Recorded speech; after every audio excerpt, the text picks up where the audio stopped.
I okay, that's the thing. Yeah, I don't really know if I identify myself as so-called colored. You know, I think this colored thing is just so nondescript. You know, oh, you're not black, or you're not white. You know, you're something else. You know, and I know what I am. You know, I'm definite about that. You know, I'm proudly African. You know. A lot of people may look at me and,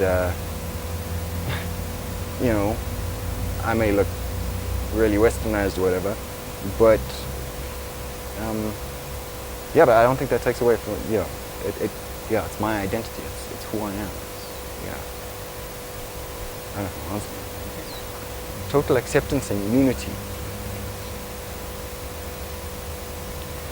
Yeah, definitely, but I think quite a few races have to get over a lot of their prejudices and preconceived notions of what different cultures are about, you know, and actually get there and open yourself to experiencing, you know, what that culture has to offer, or, you know.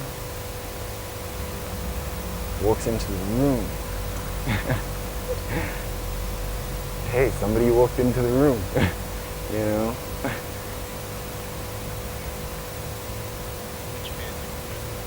Which Which?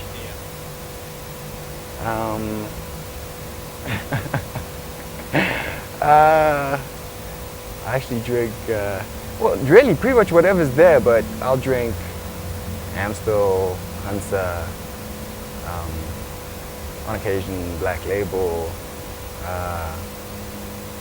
Yeah, I'm not really a castle man myself. Yeah.